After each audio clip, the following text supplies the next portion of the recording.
What is going on, guys? Panther here, your coach of the Carolina Clefables, and we are bringing you our APA Season 3 Week 8 battle against Jacub, as always, and the Green Bay Pikachus.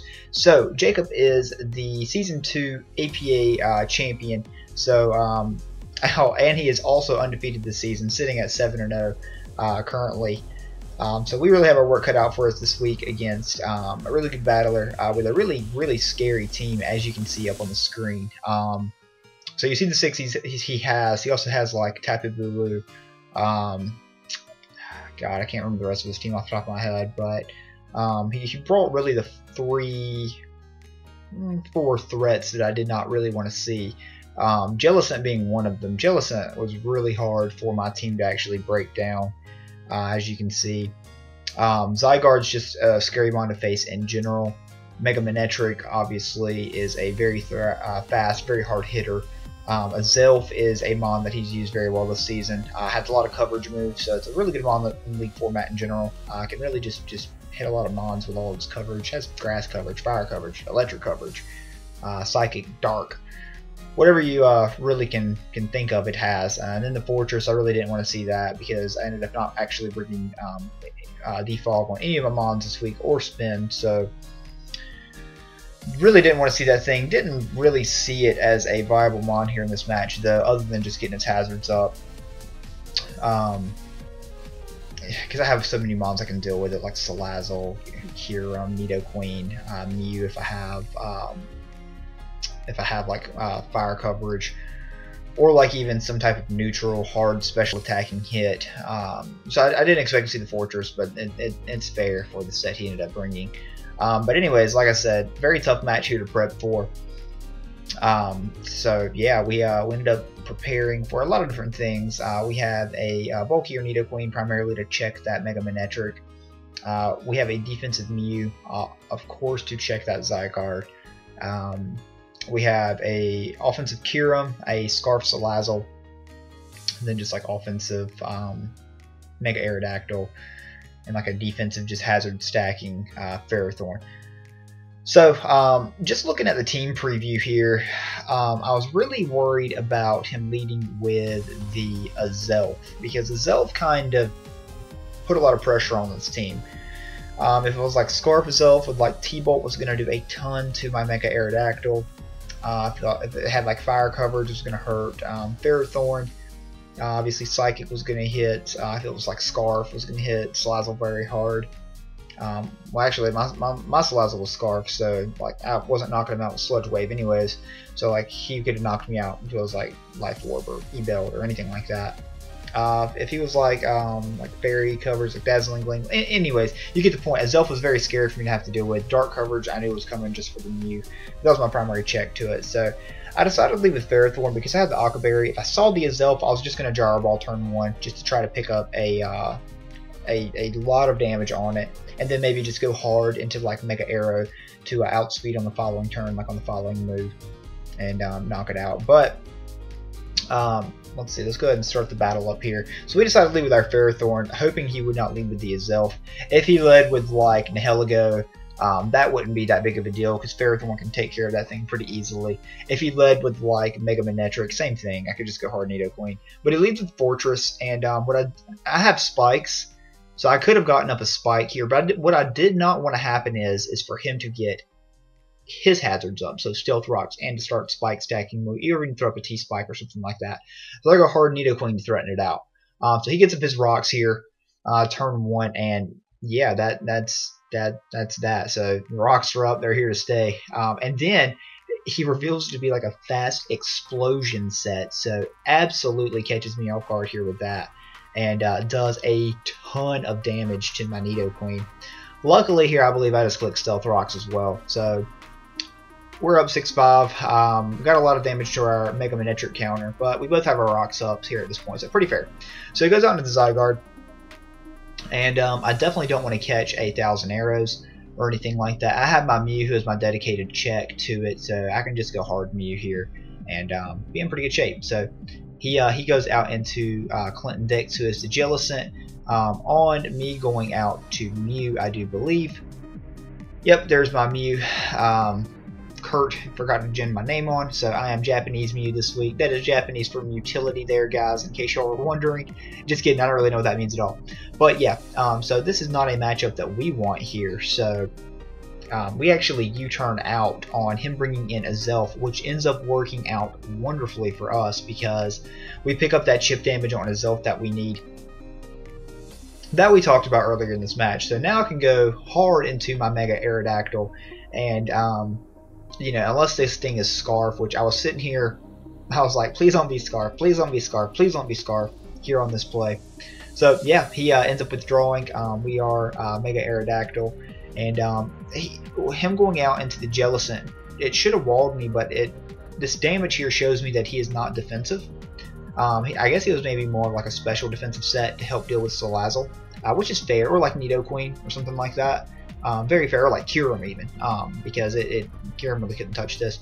So he just hit it with 2 wing attacks, and yeah, that's definitely enough to take it out for Mega Aerodactyl here.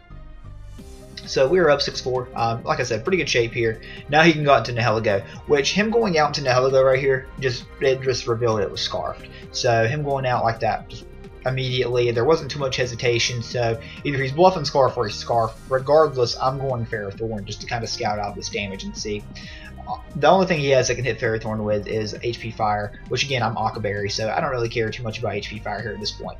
So here, I know he's going to switch. I throw off a Toxic, so we're going to catch the Manectric, the Zygarde, or the Azelf with the Toxic here. And I'm like, beautiful. He goes Zygarde. We need this Toxic to hit. And we miss it. And that actually ends up coming back to bite us a little bit. So we see Leftovers here on the following turn, and that's not good because Leftovers screams Substitute. And yeah, very, very, very, very scary for us to have to deal with because he is sub and he reveals the sub. So landing a Toxic there would have been great because now we know that he's sub and we know he's Thousand Arrows. And well, we know he's Thousand Arrows just because why wouldn't he be Thousand Arrows?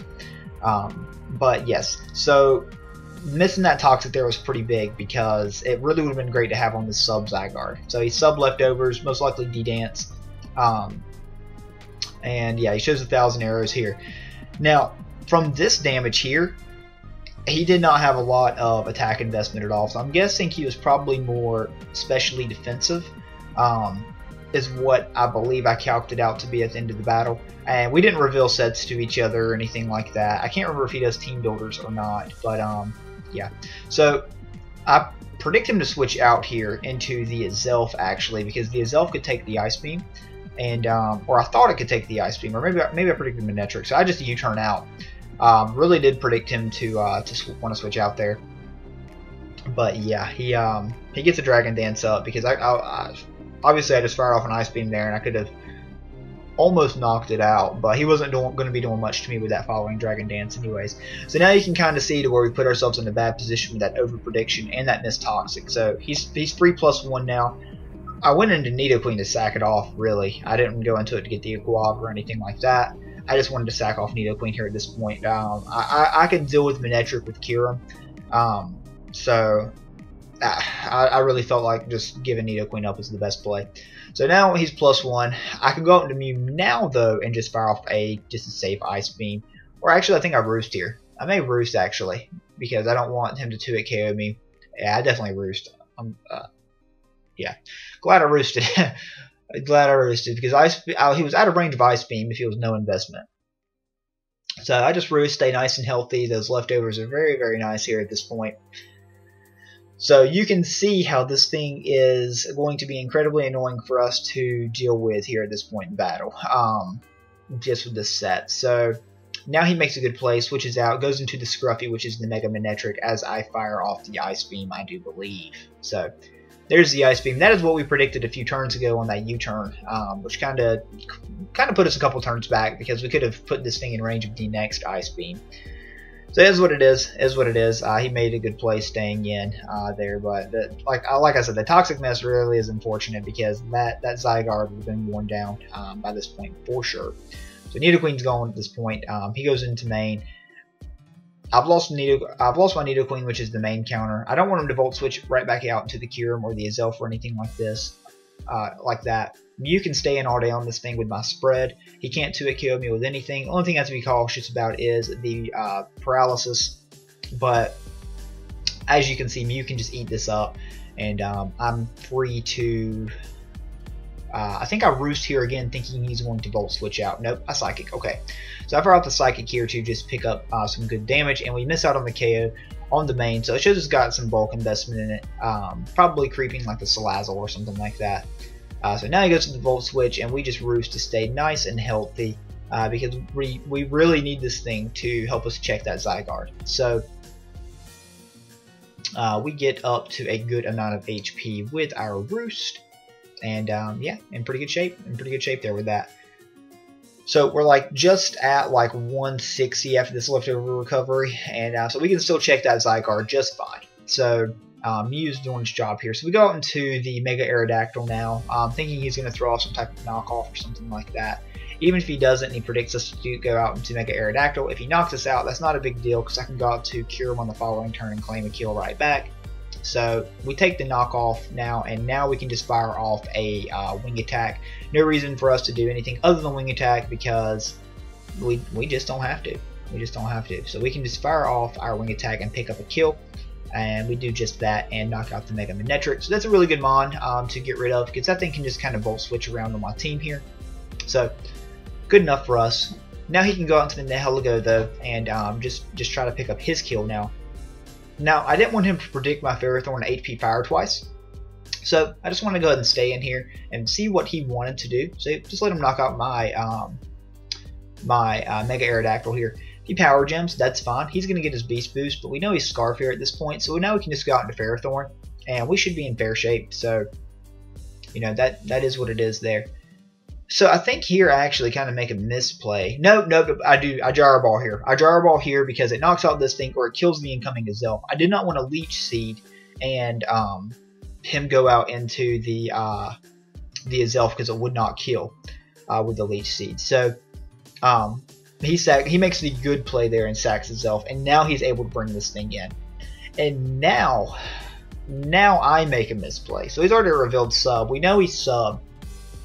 But I was kind of trying to get in his head a little bit here. I was thinking that, alright, so maybe he won't actually think I'm going to Toxic knowing that he's going to sub. So I throw off the Gyro Ball here, and we do a good bit of damage with the, after the Dragon Dance. He's +1 now, so, you know, we're going to be doing damage as he continues to Dragon Dance. Here's where I try to just throw off the Toxic. No, actually, I just Gyro Ball. Okay, good. So I Gyro Ball here. I know he gets me on one of these. So we break his sub again. And, yeah, so he's to the point where he can't sub up on us until he reveals his fourth move, which ends up being Coil. So now very scary. He is Coil Dragonite. He's Double Dance. Zygarde. So, very, very scary here because we're running out of Gyro Balls. But we know his 4 moves now: Sub, Coil, Dragon Dance, and 1,000 Arrows. So as long as we can keep this thing low, we should be in pretty good shape. So I did not think he had enough HP for a sub here, and I wanted to get off some residual damage on him. So I fired off the Leech Seed. Probably should have fired off the Toxic there, just hindsight.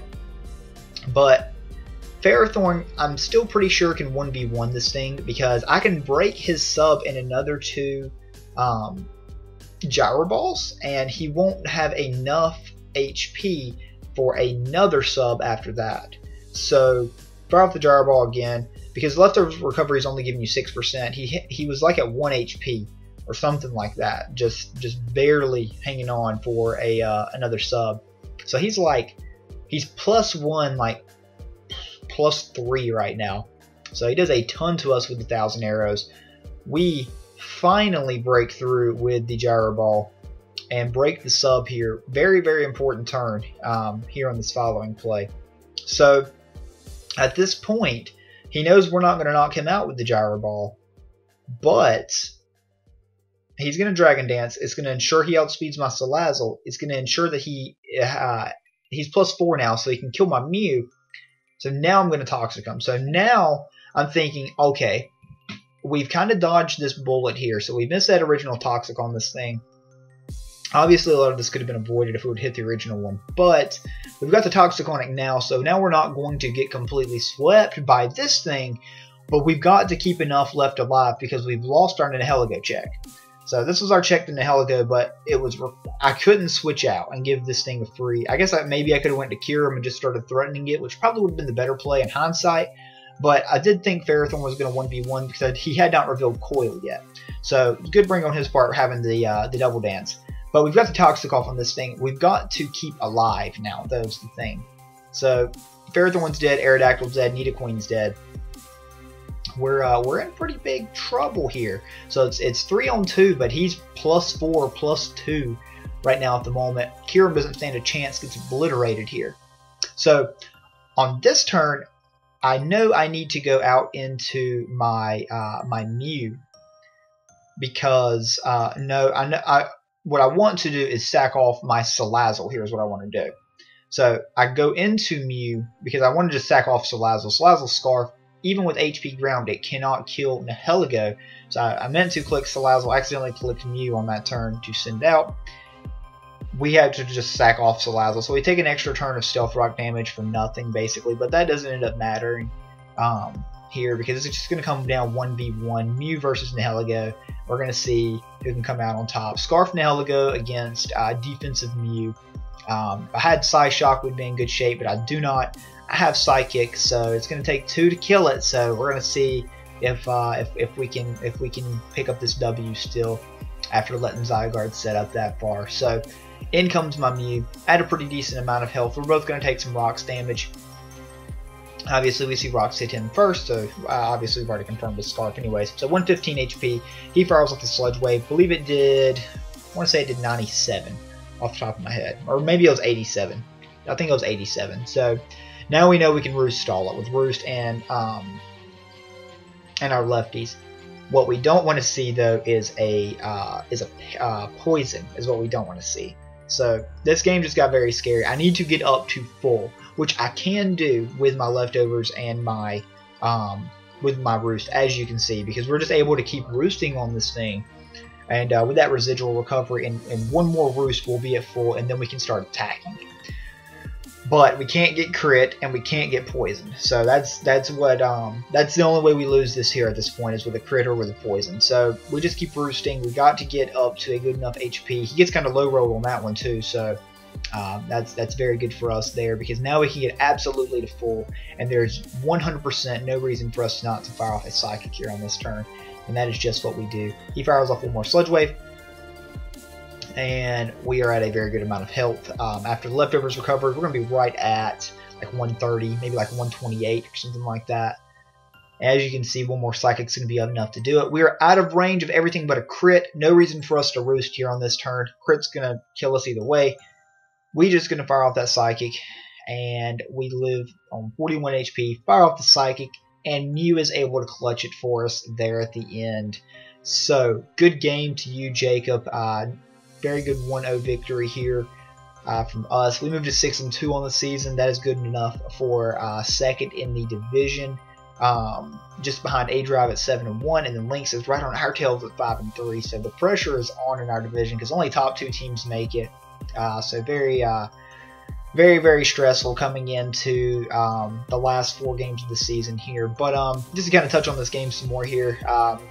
So Jacub's 7-1. He still leads his division, I believe. I think he has the highest differential in the league still. So Jacub's a very good battler.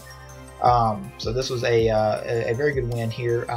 Really boosted morale a little bit going into the back half of the season because Jacub really does have a scary team. And for our defense to come through here, you know, really proud of the Mew set here in this one. And Ferrothorn just being able to sponge some hits as well. So it was really fun here. So good game again to you, Jacob. Always fun getting to play. I think we've only played like 2 or 3 times now. Again, was a fun one, dude. Sure, we'll have a good chance of meeting in playoffs if we both make it. Gonna knock on some wood though now because I missed out last season, just due to kind of a similar situation. So hopefully we don't draw the short straw on this one. But again, guys, thank you so much for watching. Again, we are 6-2, 4 games left to go in the season. We have Mightykus and the Boston V-Drills next week, followed by Lynx Forte and the South Florida Booloos in week 10. Week 11 is Crimson Seabed and the Detroit Steel Wings, and then Week 12 is A-Drive and the St. Louis Rampardos. So here's the scenarios at this point. If we can beat Miticus next week, we move to 7-2. If Tar Heel does his job and beats Lynx, Lynx will be 5-4. So we'll be 2 games up going into the last 3 games, who are against divisional opponents. Then if we can pull out the win against Lynx, we clinch, because we will be 8-2 at that point, and then Lynx would be 5-5 at that point with only 2 games left to play, and we'd have the head-to-head over him as well. So we would clinch at that point. So 2 consecutive wins are enough to do it with some help from General Tar Heel. So got our fingers crossed on this one, boys. Very, very hard here. Crimson can still catch us as well, but he has to go pretty much perfect the rest of the way to get himself back in the mix. I think he's 3-5 right now, I want to say. So 3 games back with 4 to play. He's got to be near perfect. And definitely has to beat me and Lynx head-to-head. So not out of the question, but it's a little bit tougher of a road. So we got some drama going into last week here, guys. So just to give you a quick little update there. Yeah, so we're having a pretty good season this season. Like I said, it's 6-2. Our kill leader is Mew. I think it's 5th or something in the league right now. So, you know, we're hoping to keep that momentum up. So been impressed with the team so far. Certainly some mons that I've liked using more than others, for sure. Mew being one of those. Some mons I haven't been too impressed with were like Galvantula, which we dropped earlier in the season. But again, guys, sorry, kind of got off a little tangent there. Just wanted to give you guys a quick update on the playoff breakdown and everything like that, because I don't know when the next APA update is going to be on the APA channel. So that's how we stand as far as the playoff goes, and kind of the Akala division in general. Obviously, A-Drive has the big lead on everybody, being 7-1 currently. Spoilers if you haven't called his game yet. We'll have another update at the end of next week's video, and hopefully we'll be able to bring that live comp. That's against our good buddy Miticus and the Boston Beateros. So that'll be a good one as always. But until next time, guys, thank you so much for watching. And again, Jacob, if you hung around through all this, good game to you again, man. We'll see ya.